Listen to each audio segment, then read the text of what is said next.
देखो अभी इससे पुराण सुनाया था। अब हम अपनी गीता पे चल रहे हैं। देखो अब गीता का भी ज्ञान लेना चाहिए और हमें ये भी देखनी चाहिए कि हमारे कृष्ण भगवान आगे क्या कहते हैं, क्या बताते हैं। चूँकि देखो भाई, देखो बिना ज्ञान के तो ये तो हमारे भगवान शिव भी कहते हैं, जब तक तुमको ज्ञान की प्राप्ति नहीं होगी तब तक तो तुम कहीं नहीं बढ़ सकते हो। तो ज्ञान लेने के लिए हमें कहाँ जाना चाहिए? तो ज्ञान लेने के लिए हमें कृष्ण के पास चले जाना चाहिए। चूँकि वो ज्ञान देने वाले वो बहुत बढ़िया है, बहुत अच्छे हैं, उनको बहुत बहुत धन्यवाद देना चाहिए। तो वो भगवान को सबको धन्यवाद देना चाहिए। अगर तुम ग्रेटिट्यूड नहीं देते हो, धन्यवाद नहीं देते हो, तो कहते हैं कि मेडिटेशन नहीं करते हो, तो ये जो है भगवान के लिए फिर ये अच्छा नहीं लगता। तुम्हारे लिए अगर कोई अच्छा कार्य करता है तो उसको हमें धन्यवाद देना तो होता ही है ना। तो हमें ऐसे ही भगवान के तो पहले चलते हैं, भगवान कृष्ण से अर्जी लगाते हैं। आज वैसे गर्मी से भी लग रही है, कभी सर्दी कभी गर्मी, कभी सर्दी कभी गर्मी। तो चलते हैं, हम भगवान कृष्ण का आवाहन करते हैं। ओम कृष्णाय नमः, ओम वासुदेवाय नमः, ओम परमात्मने नमः, ओम गोविंदाय नमो नमः, ओम राधा वल्लभाय नमः, ओम क्लीं कृष्णाय नमः, ओम क्लीं कृष्णाय नमः, ओम क्लीं कृष्णाय नमः। कृष्ण भगवान को और राधा रानी को मैं कोट कोट प्रणाम करती हूँ मैं, और उनकी स्तुति और वंदना करती हूँ। और जितने भी संसार के हैं उन सबको मैं जय श्री कृष्णा और राधे राधे। तो हमें भगवान की शरण में जाने के लिए हमें क्या करना चाहिए? तो संसार में जो प्राणी आया है वो तो जाएगा ही जाएगा, इसमें तो कोई दो राह है नहीं। और जाने से पहले कम से कम इतना तो कर लो कि तुम अगर जाओ तो जाने के बाद में इतना तो कर लो। एक बात बताओ, तुम कहीं जाते हो तो जाने के लिए, अब जैसे हम कुंभ नहाने जा रहे हैं तो हम ये सोच रहे हैं कि हमें पहले अगर जगह की हमारी व्यवस्था हो जाती है तो हमें अच्छा है, तो अच्छे से ढह लेते हैं जो है। और तो सब कोई सोचता है कि हमें कहीं जा रहे हैं तो हमें जाने के लिए हमें कहीं अच्छी जगह मिल जाती है तो हम अच्छे रहते, बढ़िया रहता है। चूँकि हमें शांति मिला है, हमें अच्छी जगह, तो इस जगह को जब ढूंढने के लिए तुम क्या करोगे? तुम्हें कोशिश बस इतनी ही करनी है कि तुम्हें भगवान की शरण में जाना है और भगवान से प्रार्थना करना है, भगवान का भजन कीर्तन करना है, भगवान की कथा सुनना है, भगवान की कथा कहनी है। जब तुम इतना सारे कार्य करोगे तो इतना कार्य करने से केवल भगवान का कार्य तुम करोगे तो भगवान तुम्हारा कार्य करेगा। ये बात सत्य है।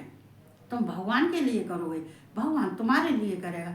फिर भी भगवान बहुत अच्छे कहते हैं कि भगवान ये जो हमारे ईश्वर है, तो ईश्वर इसीलिए है कि वो सबकी रक्षा करते हैं, क्योंकि वो सबसे ऊंचे हैं, ऊंचे पद पे हैं।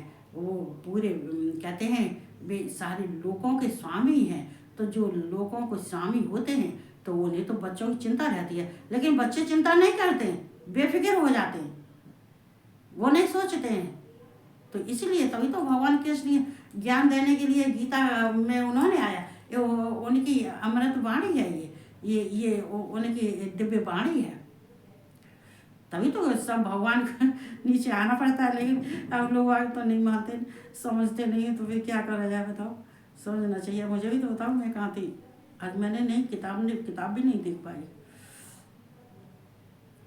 तो हमें जो है सही से रहना चाहिए।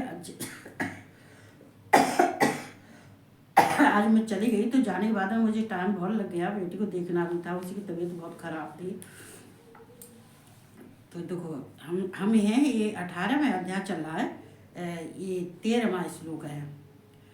पचैतान महाबाहो कारणान्यबोध में सांख्य कृतांते प्रोक्तान सिद्धे सर्वकर्माणान सब कर्मणाम। देखो ये क्या है? ये सब कर्मणाम मतलब सारे कर्म, जितने कर्म होते हैं आदमियों के दुख जीवन में, कर्म तो आदमी सब करता है। ये सांख्य होते हैं। ये सांख्य का मतलब क्या होता है? ये ज्ञान। और जो सन्यासी होते हैं तो उनको तो ज्ञान की प्राप्ति है ही है, वो तो सारे कार्यों से निवृत्ति उनको तो मिल गई है, सांख्य ज्ञान। तो उनको तो ज्ञान मिला हुआ है, लेकिन जो अज्ञानी है उनके लिए जो भगवान क्या कहते हैं, हे महाभाव, संपूर्ण कर्मों की सिद्धि के ये 5 हेतु कर्मों का अंत करने के लिए उपाय बतलाने वाले सांख्य शास्त्र में कहे गए हैं। देखो यहाँ पर उनके कहने का मतलब है, हे महाभाव, जो संपूर्ण कर्मों की सिद्धि के ये 5 कर्म हैं, जो जितने भी कर्म हैं, देखो संपूर्ण कर्म होते हैं, संपूर्ण कर्मों में सारे कर्म आ जाते हैं। कहते वेद शास्त्र द्वारा जो हम कर्म करते हैं, जो वेद शास्त्रों से करते हैं, कुछ वेद शास्त्रों से नहीं करते हैं, कोई किसी भावना से करता है, कोई ये जो जैसे जैसे बड़ा आश्रम वाले होते हैं वो अपने इच्छा से जैसा जैसा कार्य करते हैं, जैसे जैसे उनके कार्य करने की के लिए विधि विधान शास्त्र में लिखा हुआ है कि ब्राह्मण को क्या करना चाहिए, क्षत्रिय को क्या करना चाहिए, और वैश्य को क्या करना चाहिए, शूद्र को क्या करना चाहिए। तो ये सारे जो हैं उनके हिसाब से जो शास्त्र विहित नियम अपने वर्णों के हिसाब से जो किए जाते हैं वो कहते हैं, तो उनको सांख्य शास्त्र में कहे जाते हैं। तो वो जो ब्राह्मण होते हैं, जो शुद्ध होते हैं, पवित्र होते हैं, श्रेष्ठ होते हैं, तो सांख्य शास्त्र में कहे जाते हैं। मतलब शास्त्रों से ज्ञान प्राप्त करके जो कार्य किए जाते हैं, कार्य तो सभी किए जाते हैं, जो शास्त्र से ज्ञान लेके किए जाते हैं, सांख्य इसको कहते हैं। जी इसमें कहा है सांख्य, सांख्य कृतांते, जो जिसका अंत, कृतांत का मतलब जिस कर्म का अंत होता है, जो ज्ञान से किया हुआ, शास्त्र से किया हुआ जो कार्य होता है वो सिद्ध माना जाता है। अब कहते हैं वो एक कारण होता है और एक कर्म होता है, एक कारण होता है, एक कर्म होता है और एक कार्य होता है। तो देखो इनको हमें जब कहते हैं कि हमें अपने शास्त्र से ज्ञान लेने के बाद में और फिर उसका हम अंत, किसी कार्य का अंत करते हैं, तो ये तो उनको तू मुझसे भली बात सुने। तो जो उनसे हम जो कार्य संपूर्ण करते हैं, कृतांत कृतांत कृत अंत, जिस कार्य का अंत हम करते हैं सांख्य योग से, कहते हैं योग, सांख्य योग जो हम सिद्ध, सारे काम हम सिद्ध करते हैं, तो उनको तू मुझसे भली बात जान। कृष्ण भगवान यहाँ कह रहे हैं। देखो ये ज्ञान लेना, ज्ञान देना, ये देखो कठिन तो लगता है,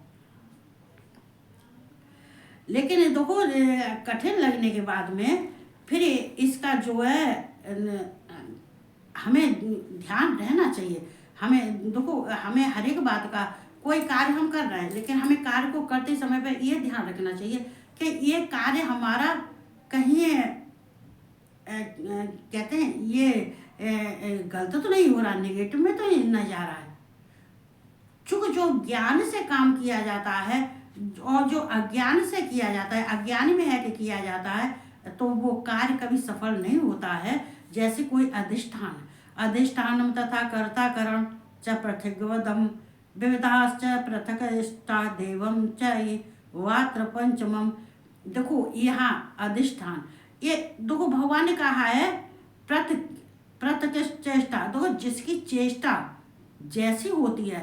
अब देखो चेष्टा क्या होती है इस विषय में, अर्थात कर्मों की सिद्ध में, इस विषय में अर्थात कर्मों की सिद्ध में अधिष्ठान और कर्ता तथा भिन्न भिन्न प्रकार के करण एवं नाना प्रकार की अलग अलग चेष्टाएं, और वैसे ही 5वां हेतु देव है।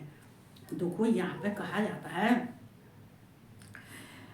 देखो जिसके आश्रम में जो कार्य किया जाता है, जिस आश्रम के जिससे वर्ण में काम किया जाता है, जो कर्म किए जाते हैं, तो हम अधिष्ठान किसको कहते हैं? उसको कहते हैं जो हम किसी के जिस आश्रम में हम जो अनुष्ठान करते हैं तो उसको अधिष्ठान कहते हैं। जो कर्म करते हैं उनको अधिष्ठान कहते हैं। तो ये कर्म कहते नहीं कि देखो ये इंद्रियां, देखो जितनी हमारे इसमें क्या होती हैं, एक मन होता है, एक बुद्धि होती है, एक अहंकार। ये क्या है?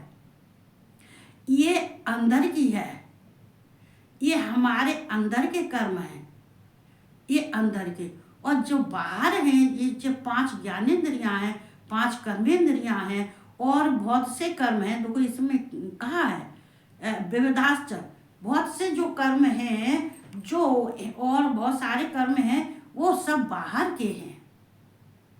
जो अंदर के तीन हैं, ये मन और बुद्धि और अहंकार, जे अंतःकरण के हैं, और जो बाहर के हैं वो 5 ज्ञानेंद्रियां, 5 कर्मेंद्रियां हैं, और बाकी ये और सारे हैं, और सारे इकट्ठे हो जाते हैं। इनके समूह होते हैं भैया, इनके तो समूह होते हैं, इनके विषय होते हैं, इनके जो है जो कुछ बहुत होते हैं, तो इनके फिर भी इनके भी समूह होते हैं। तो जो कुछ भी कार्य होता है, भगवान कृष्ण कह रहे हैं कि इस विषय में, अर्थात कर्मों की सिद्धि में अधिष्ठान, जो कर्मों की सिद्धि के लिए जो अधिष्ठान किया जाता है, जिस वर्ण में किया जाता है, ब्राह्मण हो चाहे क्षत्रिय हो चाहे वैश्य हो, अपने तो कर्ता तथा भिन्न भिन्न प्रकार के करण, तो भिन्न भिन्न प्रकार के कर्ता होते हैं और भिन्न भिन्न प्रकार के कार्य होते हैं, और उनको कहते हैं, उनको करण भी कहते हैं, कर्म को करण भी कहते हैं। एवं नाना प्रकार की अलग अलग चेष्टा, और उनकी अलग अलग चेष्टा होती है। तो कोई किसी प्रकार का करता है, कोई किसी प्रकार का करता है, इसमें चेष्टा भी बहुत होती है। कहते हैं कि जो शुभाशुभ कर्मों के जो कहते हैं कि जो पूर्व के जो शुभ कर्म होते हैं, जो शुभाशुभ कर्म होते हैं, उन संस्कारों के नाम देव हैं। तो ये 4 तो थे ही थे, ये 5वां ये देव है। ये 4 भी देव है, लेकिन 5वां ये देव है, ये कृष्ण है। देखो हमें कहते हैं कि हमारा सत्संग और हमारा अभ्यास, शास्त्र का अभ्यास और तो सत्संग जैसा होता है, तो कहते हैं वैसी ही हमारी बुद्धि होती है। अगर हम अच्छे संस्कारों से हम ये 5 जो बताए हैं, ये पंच, ये बताए हैं, ये पंचमम जो बताए हैं, तो ये 5 जो होते हैं, तो ये हमारे संस्कार के, तो कछु प्रारब्ध के भी होते हैं, कछु हमारे संस्कार होते हैं, कछु हमारे अभ्यास से कर्म होते हैं जो शास्त्र विहित किए जाते हैं। तो ये मनुष्य की उपासना करने से, शास्त्र से हमें कर्म करने से, हमें अभ्यास करने से, हमें जो है जो शुभ कार्य किए जाते हैं, तो उनमें हमारी बुद्धि शुद्ध होती है, हमारी बुद्धि शुद्ध होती है। और जो कि जिसकी बुद्धि शुद्ध होती है, तो वो क्या कहते हैं, वो साधनों में, अपने में ये साधनों से रहित है। चूंकि उसके साथ में सब साधन हैं। क्या बोला था हमने, मन बुद्धि अहंकार, 5 ज्ञानेंद्रियां, 5 कर्मेंद्रियां, ये बाहर की है, बाहर छोड़ दो इनको, इनके, लेकिन कर्म तो बाहर की कर्मेंद्रियों से भी किए जाते हैं। हम अंदर की जो है वो अंदर के से भी किए जाते हैं, अंतःकरण से भी किए जाते हैं, और बाहर के जो ज्ञानेंद्रियां कर्मेंद्रियां बाहर के और हैं, इनसे भी कर्म करण किए जाते हैं। ये कर्म और करण ये किए जाते हैं, ये साधन रहते हैं, ये साधन रहते हैं। तो हम अच्छा कार्य करते हैं, कहते हैं हम संस्कार व्रत, अच्छे संस्कार से, व्रत से, ये शुभाशुभ काम जो हम करते हैं, ये पूर्वव्रत जो हम करते हैं, जो हम साधना करते हैं, तो इससे हमारी बुद्धि शुद्ध होती है, पवित्र होती है। तो यहाँ इनकी चेष्टा अलग, जो अलग अलग व्यक्ति होते हैं, अलग अलग जो ज्ञानेंद्रिय कर्मेंद्रिय होती, इनकी चेष्टाएं अलग अलग होती हैं।